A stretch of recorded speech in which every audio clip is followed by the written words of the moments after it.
Vancouver, Canada, is one of North America's great scenic cities, a confection of coasts, crystal blues, and Canadian air. But for Ray Bonnet Rouge, hey, how's it going, man? the most satisfying sights are his screens, his couch, and above all, his roof.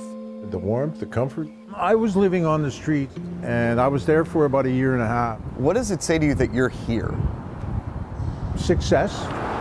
There are some in Vancouver who see in Ray enormous success. Oh, pretty good. His story of finding home intertwines with an experiment that could change on a grand scale how we treat those unhoused. Well, who does that?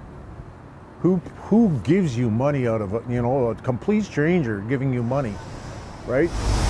In a city where high-rises swaddle the sky, Vancouver is one of the most expensive cities in the world. Jiaying Zhao was among a small group with an audacious idea. This is the first randomized control trial done ever to test the impact of a cash transfer on people who experience homelessness. It was called the New Leaf Project. They spent 1 year shadowing 115 people. 50 received a cash transfer up front of $7,500. The cash recipients spent 99 fewer days homeless and 55 more days in stable housing. They spent more money on education, food, and transit, and they didn't spend more on what some might expect. There's actually a reduction in substance use severity over 1 year. The typical assumption is you have substance use, you have addictions, therefore you're homeless. Our evidence suggests it's the other way around. What's going on, Kelvin? Ray struggled with addiction for years. It was quiet last night. He spent much of his time in the area he takes us today, It's your choice. It's nobody else's, right? an area where he now works to help those stuck like he was. Any street level drug that was out there, I was pretty well doing. And then one day, I really saw who I was. I actually saw myself in a mirror, and I really didn't like seeing what I saw. Nope, he is. Ray beat his addiction, but could never scrape enough money for rent until the New Leaf Project came calling. My whole goal was to get education and find a decent place to live. They gave me the funds to get there.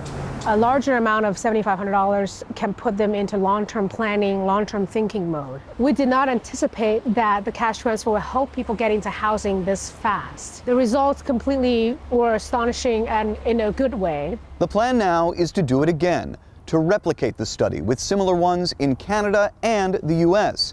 And the question isn't so much what happens if the results aren't the same, but what happens if they are. Hi, Dave. This is Amber Dice calling. How are you doing? Amber Dice spends much of her day on the phone. Keep me in mind if you think that's beneficial. Dice's nonprofit, Foundations for Social Change, partnered with Zhao on the New Leaf Project. Their findings have brought many phone calls, and not just from Canadian area codes. Washington, MLA, Denver. Are you reaching out to them, or are they reaching out to you? No, they're reaching out to us. Projects like Vancouver's are taking place in several spots in the States, and at least in one case, the results match up. The University of Denver gave varying amounts of money to hundreds. After 6 months, the number using shelters or sleeping outside plummeted. The number now renting or owning a home soared. The question now, will it matter? I was here for three and a half years, right? Guaranteed income in some form has been picking up steam for a decade. Nothing going on, right? Guaranteed income as a remedy for homelessness is an entirely new concept. I think that's a huge piece of why we exist, is to not create a Band-Aid, but to really try and find a solution for an issue that's affecting such a large population. It brings us back to that city of coasts and crystal blues. Ray now works for Foundations for Social Change. Yeah, thanks, man. He spends time on Vancouver's streets, recruiting those where he once was to take part in the project he once joined. Then he comes home.